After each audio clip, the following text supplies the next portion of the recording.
Welcome on into the Wolverine TV. I'm Clayton Sayfie with Chris Balas and Austin Fox from the Wolverine.com. Promo code Blue60 gets you 2 months of our premium content absolutely free. So try us out with promo code Blue60. We'll talk NCAA tournament here. We'll talk a little bit of spring football. Obviously, let's start with some March Madness. Michigan in that 116 game, and then possibly matching up with LSU or St. Bonaventure in round two. When you guys saw the draw, I guess, what were your first thoughts?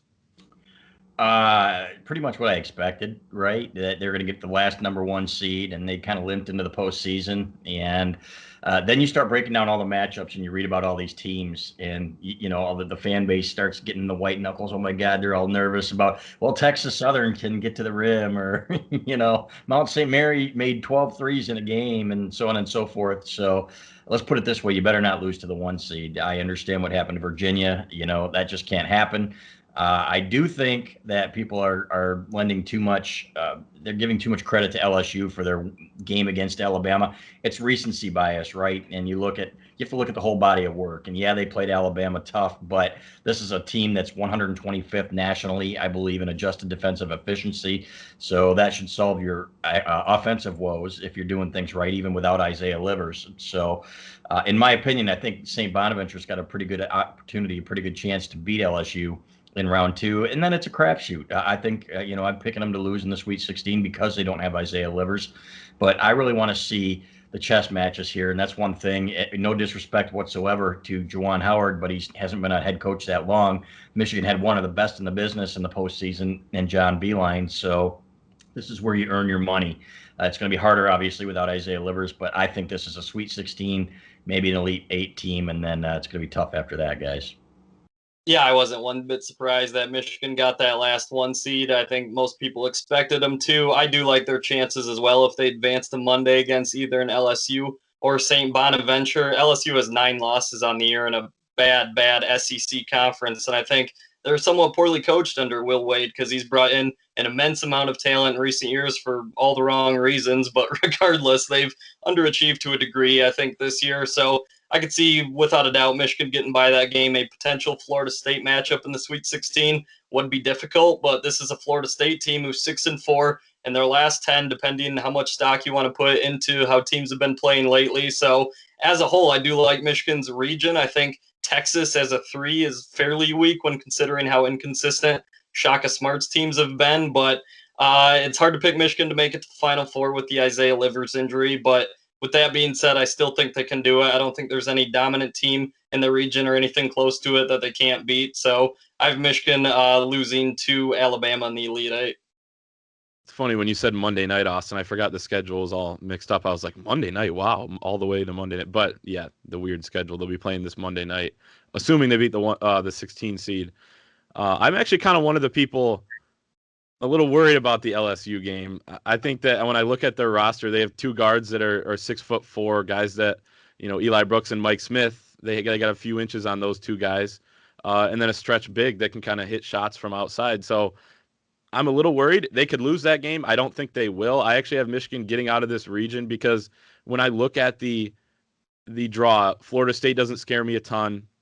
Who knows if Texas and Alabama will get through UConn or even like a UCLA or Michigan State. I think those are problematic in the bottom half. If I were to say the best chance to get out of this region, it's Michigan.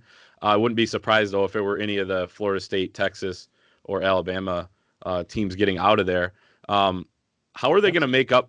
Hold on, let me say this. So there's no guarantee that LSU gets by St. Bonaventure. That's a good defensive basketball team, too. Yes. So, you can't just assume it's going to be LSU. It never plays out according to the seeds, and I think that's a 1-point spread, if I'm not mistaken, 1 and 1.5. So we'll see what happens there. Yeah, that's a great point. We haven't talked about St. Bonaventure, more of a balanced team that does play defense. So kind of the opposite, a team that if Michigan's not hitting their shots, will beat them probably. So yeah, that 8-9 game will be very interesting on Saturday between LSU and St. Bonaventure. Who in Michigan's field could be a dark horse in Michigan's region that you think could possibly do something? Is it a BYU or a UConn, which is always a trendy pick? I'm not worried by many of these teams other than maybe the top 4. Colorado doesn't scare me coming out of the Pac-12. Who could be possibly a dark horse? Michigan State, obviously. No, I'm just kidding. That's. I'll say this: you never know. If they play hard and they start making some shots, if Rocket Watts plays like he did against Michigan, then maybe they can win a few games. What about Georgetown, though? I mean, Georgetown is a team that is playing really good ball, and now they're starting to play for their coach. They've got pieces. They play hard. I get that. Its entire body of work, but there's something to be said if you look like it at Illinois, if you look at Georgetown and the way teams are playing right now and the confidence level that they're playing with when you watch them. It's not just, okay, they hit some shots, so on and so forth, but they play their butts off. Those are the kinds of teams that do some things in March and can do some things. So that's a really, really dark horse, really dark horse there. But you know what? If I had like 10 brackets to fill out, maybe on a couple of them, I pick Georgetown there and take a chance. Well, yeah. I mean, how fun would a Patrick Ewing, Juwan Howard matchup be? Right. I mean, we'd have enough to write about, I guess. So. Yeah, and we've said many times that that Juwan Howard's been the exception of those NBA guys that come back to their schools and do really well, and Patrick Ewing has actually not done a great job there, but he's picking it up. And you look at what they're doing now, and it'd be fun. I'm sure there's a history between those two guys in some way, anyway. I don't know how often they crossed paths or whatever. I'd have to go back and look. All the years start to run together, but that would be a fun storyline from everything we've heard. Two good guys, and but a lot of ball to be played between now and then, and you just never know this time of year.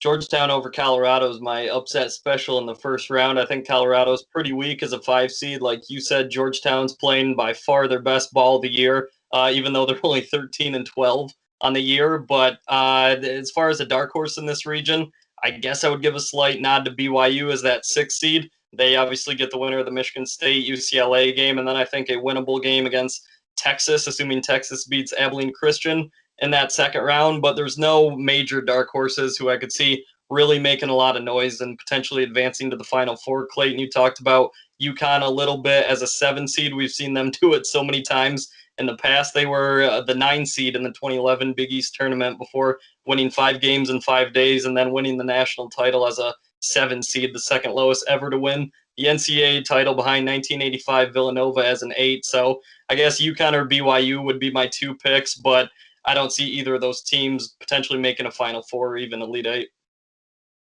Before we do, Final Four picks and kind of give our Final Four and national champion, let's say Michigan does get to the Final Four.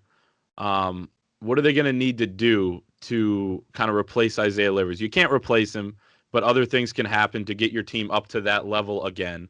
You lost 3 out of 5 ever since he kind of re-aggravated things. It looked like in that Illinois game when he started to limp. I didn't think much of it. I thought, since he stayed in that game, but then the stress injury, and that's kind of how that thing works. Let's say they're able to figure some things out this week in practice. They work out some kinks in the first 2 games, assuming they win. Get to that second weekend. I think it's solid play from Brandon Johns, solid play from Sean D. Brown. And to me, it's the other guys need to elevate their games. Franz Wagner, Mike Smith. If Eli Brooks can be lights out from 3 like we've seen him at times, this is a Michigan team that could get to the Final Four still as a 1 seed. Like I said, I still think they have the best chance based on their draw. But it's going to be the outliers like John Beilein talks about. Yeah, Brandon Johns, I'd like to see him make a shot or 2 outside, right? The kid can do it and just hasn't. So you got to be able to spread the floor. To have that stretch 4 that can shoot would be helpful, right? And Franz Wagner, if they're going to duck under screens like they did against Ohio State, he's got to make more than 2 of 7. Those are standstill shots that you've got to make, and frankly, if you're wide open like that, make 45%. So that's got to happen. They've got to be the offense looks stagnant, guys. The ball movement's not there. And part of it is obviously teams know how to play you a little bit better now. And especially in the Big Ten, it's nice to get out of the Big Ten, as Beilein always used to say as well, where not everybody knows what you're doing. And, people aren't going to tackle cutters like we saw in at least one of those games down the stretch. There'll be a little bit more movement and coaches' heads will be exploding, the guys that like to play physical. But to me, that's what it comes down to. And guys making shots. I mean, you can't have 4 for 27 like Sean D. Brown, Mike Smith, and Franz Wagner did against Ohio State and win. It's a miracle, frankly, that they were in that game. Ohio State missed a lot of really good looks at twos, and I know Michigan missed a lot of shots too, but their shots were harder. It was a miracle that game came down to one possession. So, but at the same time, it did come down to one possession, and they didn't play well. So that gives you hope too. Yeah, I think that's a testament to Michigan, the fact that they were even in that game late when considering you didn't have Isaiah Livers and you had Franz Wagner, Shawnee Brown, and Mike Smith playing poorly offensively. Hunter Dickinson was asked yesterday on a press conference if he feels more pressure on his shoulders to step up with Livers out, and he said that not really. It's going to be more of a team effort and everybody collectively coming together, and I think that's exactly what needs to happen. Shawnee Brown and Eli Brooks and Mike Smith don't need to go off for 15 or 16 every game, but they do need to average in that 8 or 9 or 10 or 11-point range that we've seen them do many times this year. Franz Wagner needs to score more than 8 points like he did on Saturday against Ohio State. Again, it's going to be everybody coming together. That win at Ohio State earlier this year in late February saw several of those guys step up. Eli Brooks had 17 that game. Shawnee Brown also had 17 that game. So it's going to take performances like that. And if they do get collectively those guards coming together, Wagner and Smith and Brooks and Brown, then I think that would make up for the absence of Livers in a big way and would allow to Michigan to potentially still go on a pretty deep run. Teams have to face Hunter Dickinson for the first time in this tournament. I think we're kind of forgetting that, he went through all the trials of the Big Ten, fared very well. There were some games in the second time around against teams when they kind of knew what to do against him. He doesn't have a right hand right now. He's not, he doesn't hit a jumper yet. We'll see that all next year, I think, from him. But he's gone through that. He knows what it's like to go through that. Chris, you said it with how it's kind of a more wide open game in the tournament. He might have a little more room to work with. I know the spacing's different without Livers, but I'm excited. I kind of feel like he's going to have a pretty big, at least first weekend here, and that could carry some momentum over to next week. Yeah, he's not finishing as well as he was early in the year, and maybe it's impossible. I mean, he was making everything, and it's like, how the hell is this kid doing this? In his first year. So maybe he's just kind of come back to the mean a little bit, but he's got to make some of those shots that he missed. Think about it. One of those that he missed against Ohio State was the difference, and he had 21 points. He played a good game. Don't get me wrong, but there are some that he's missed. And I'm not talking about the 10-foot or the 8-foot little hook shot. He's got to get closer to the rim. That's not a good shot for him. So I honestly, at courtside, when I was watching him, he looked a little bit slower and was getting beaten up, man. Guys were really muscling him, and doesn't look like he had the same energy as he did early in the year. So you hope that this week, of rest, that they get him off his feet a little bit, and that he plays with that same sense of urgency that he did early in the year. And yeah, like you said, maybe he gets a little bit more room to move, but he's going to have to pass out of the post too. He's going to have to be better. He did that a few times this year. He's had ups and downs in that area. So, and find those shooters. Those guys are going to have to knock him down. So we'll see what happens, guys. But it's exciting, man. It's a great time of year. I wish there were going to be more than 1,800 fans at Mackey Arena, or 1,000 fans or whatever. It's stupid to me, but going to be 25%, I guess, when they get to Indianapolis. So, and it makes a difference. When I was at the Big Ten tournament again, those Illinois fans took over that arena. It was loud in there at Lucas Oil Stadium. So, and those kids noticed it.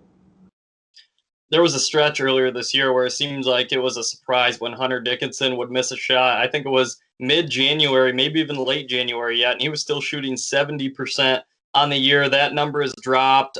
He admitted heading into the Big Ten tournament that he has been rushing things lately, and he needs to slow down in that regard. I hope that we start to see him do that, because you do need really good post play in the NCAA tournament. It can carry a team. We saw it in 2013 with Michigan and Mitch McGary. He played by far the best ball that he ever played in a Michigan uniform during that stretch, and he was one of the primary reasons that they did make the national title. So I think hopefully Dickinson gets revitalized a little bit here over these next few games in the tournament. Like Clayton said, teams have to game plan for a 7-1 center that they've never seen before, and that's not easy to do. Big Ten teams obviously knew him better than anybody, having scouted him and prepared for him. So I'm excited to see what he does here over these next few games. Yeah, and hopefully he gets back to the Hunter Dickinson where, he makes a shot and he's just so efficient that you just start laughing and shaking your head when he, puts those in near the rim. Like John Beilein said, no drama with him early in the year. It was just literally just putting the ball in the basket like it was, old school big man basketball. Final four. I got Gonzaga over Michigan and Gonzaga winning it all. and then Baylor over Oklahoma State to lose to then Gonzaga in the national championship. I've got Illinois. Illinois would play Gonzaga, right? Is that how it would work? No, in the title game they would. Yeah, that's what I mean. Yeah, so that's a toss up to me. I think it's going to be those two teams. I think Illinois has got a great chance. So I'm going to go with Illinois. I think the first Big Ten team since 2000 to do it. I think they're playing especially confident basketball right now, and they've got a lot of pieces. So that'd be a matchup I'd like to see. I don't think Michigan will get to the Final Four. I have them bowing out in the Sweet 16. Probably to Florida State, I guess. So, and then after that, whatever. It doesn't really matter to me. I haven't filled out a bracket yet, and I really haven't thought about it that much looking ahead. So, I guess the other Final Four team, I don't know who's gonna emerge from Michigan's region. To me, is kind of a toss-up. Great minds think alike. I have Gonzaga, Illinois in the national title as well, but I have Gonzaga. You might want to switch that then, Chris. Switch it. What's that? Switch it now. Yeah, exactly. Now I know I'm screwed. Yeah.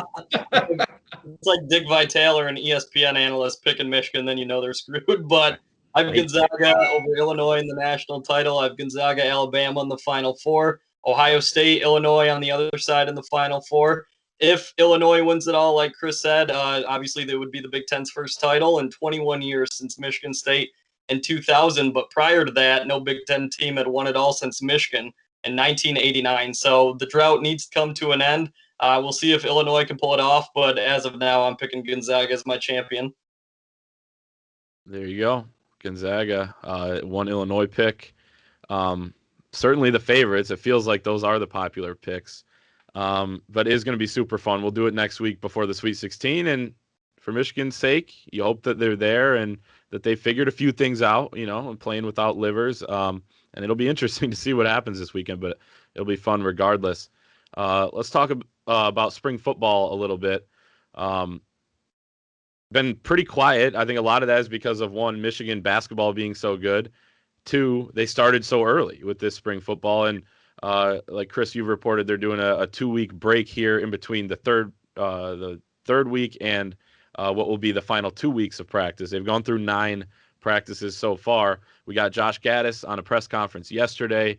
When we get him on a press conference, I have trouble figuring out what is coach speak and what is real. I think my one takeaway in a positive direction would be that he did seem to, really embrace the fact that they were no good last year and that they need to make a lot of improvements. I don't know if that is going to, that was fairly obvious. I don't know if he could take it any other way. So I guess I don't know what to think.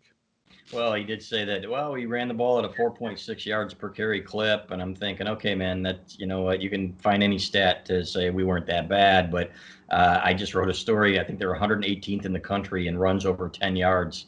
So you can't, if you don't have explosive plays, man, you're not going to be a champion. That's just the way it is. You can't dink and dunk your way down the field and have 14 play drives all the time.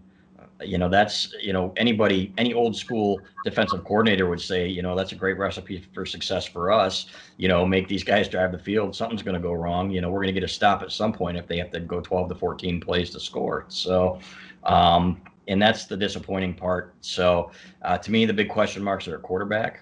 I think it could be any of the 3 guys. Notice that I said any of the 3 guys. So Cade McNamara, in my opinion, still has a lot to prove.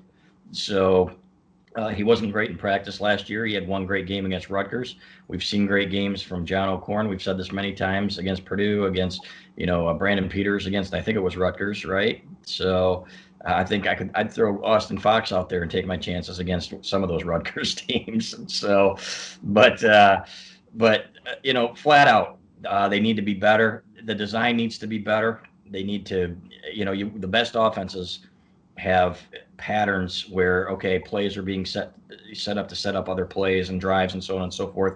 That was one of my criticisms always about Al Borges was, okay, it always seemed like they were throwing something against the wall and seeing what stuck. And that's not how you do it. Now, I don't care how much experience you have. We've watched enough football to know. And of course, it helps when you've got elite talent too. Michigan's got solid talent. They don't have elite talent, so you're going to have to out-scheme some teams. And it's been a while, honestly, in my opinion, since Michigan's done that.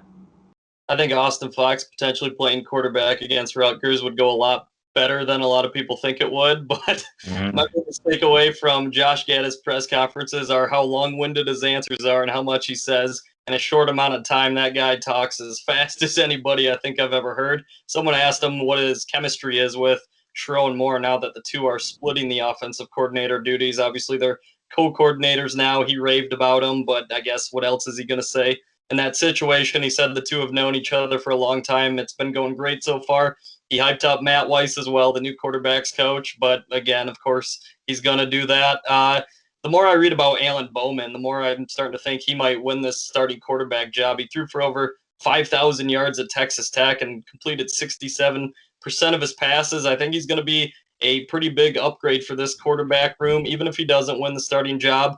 He'll provide that competition, hopefully elevate McNamara and McCarthy's play on the practice field, but it's hard to have any significant takeaways, not only from yesterday's presser, but from spring ball as a whole, because we just don't know. So I think everybody's going to be in wait-and-see mode with this offense until fall camp and the season hit.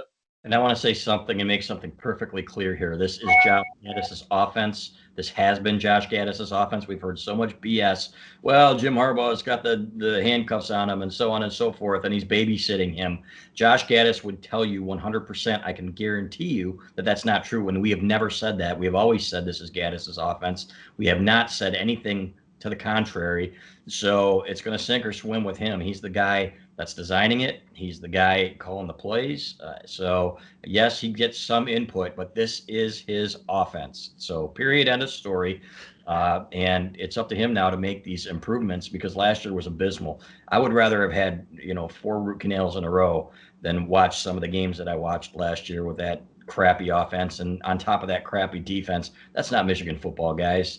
Unfortunately, you're too young to remember when the expectation was, you know what, you're competing for championships. I don't know. Were either of you guys alive the last time Michigan won a Big Ten championship? Of course. Okay. Of course. Yeah. You're wearing your onesies. Yeah. But still. 12 years old, sure. What's that? At 12 years old in 2004 in a onesie, sure. Yeah, well, and you probably still are. But anyway, all right, next topic, Clay. Well, the last thing I really had was, we talk about Josh Gattis. He's got 1 year left on his contract. He has a lot to prove. He's making over $1 million a year, and Matt Weiss comes in as the quarterback's coach, and I thought this was interesting. Last week, his salary was revealed, $600,000 plus some incentives. Wow. To me, and I know he's going to do a lot with strategy and analytics, to me, that feels like more responsibility than just being a quarterback's coach. Like I said, there'll be some analytics stuff, and then Sherrone Moore being promoted. So for those people that thought that Jim Harbaugh didn't recognize that there was something wrong with that offense last year, he's trying to figure some things out over that little winter break, whatever. He knew that Gattis needed help. Gattis said some things are being taken off his plate by guys like Sherrone Moore, or maybe just another set of eyes on things. It's the right move. If it pays off, I don't know, but it feels like to me there's going to be more help there, and I think that should be a positive, unless it's too many cooks in the kitchen, and then nothing will work at all. So who knows? 100%. He was looking to make changes on that offense, and these are the changes that he ended up making. But yeah, there were a lot of guys that they talked to and that they looked at and that were serious candidates. Period. End of story. No matter what anybody tells you, those people have agendas. Okay, this is 100% just like the defense. If you think for a second that Jim Harbaugh looked at that offense and said, "Baby, this is how I want it to be," and way to go, guys, fantastic. We're not making any changes, then you're an idiot. So I can promise you the names that we threw out there were absolutely vetted, and we're seriously considering it at times. I don't know for how long, but it was being told to recruits and their parents as well. So, yeah, I'm sure that Jim Harbaugh wasn't just throwing it out there. So this is a big year for Josh Gattis, and no question about it, because they need to be better. That was an absolute garbage product on the field. I'm sorry. And part of it, too, was injuries.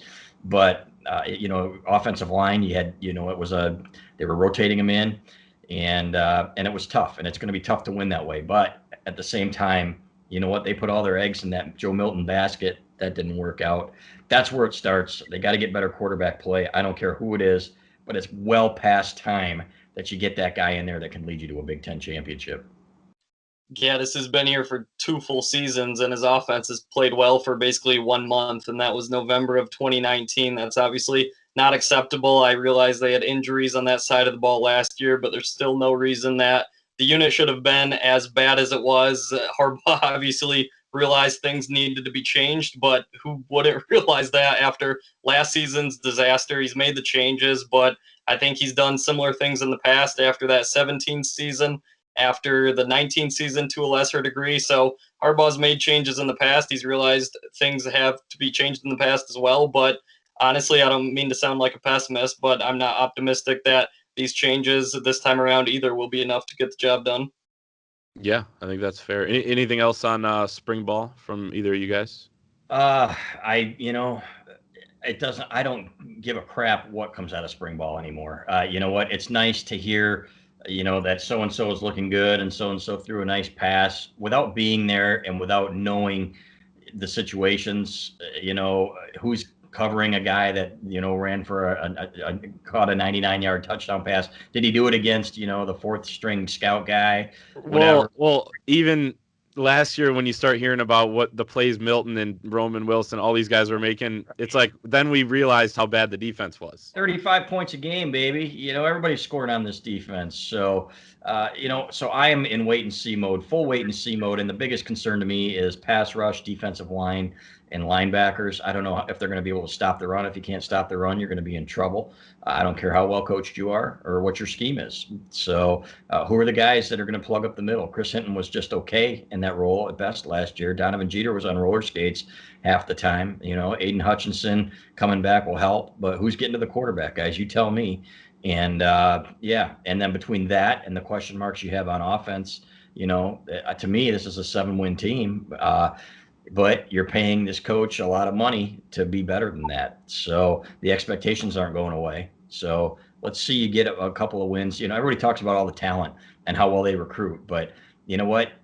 It's more than just a number. Rich Rodriguez had the 4th best or 8th best recruiting class in the country one year. And I could have looked at that list and told you what a bunch of BS that was. So it's about being strong at positions. And if you're weak at some of the key positions, I don't care how well you've recruited. If you haven't recruited well at those positions, you're going to struggle.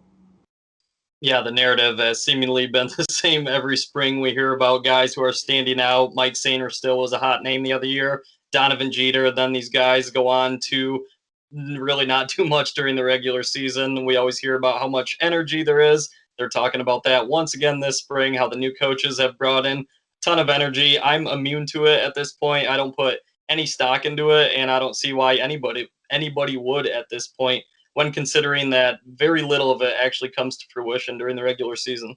And that doesn't make you haters or negative Nancy's. It makes you realists. And, we've been on the other side of that fence too, where we've, heard it and bought into it. So, and we've been wrong. So hopefully we're wrong again. We'll find out. That's a great point. And I will continue to post the little spring practice hype videos that the Michigan football team posts and half the people will be like, hey, this is going to be great. And half the people will hate it. And that's why we have debate and sports and all that. So is what it is. That is our show for this week. We'll do it next week. Hopefully Michigan basketball will still be playing. We'll have sports to cover here going forward. It'll be fun. Can't wait for the NCAA tournament. So should be a good time. We'll see everyone next week.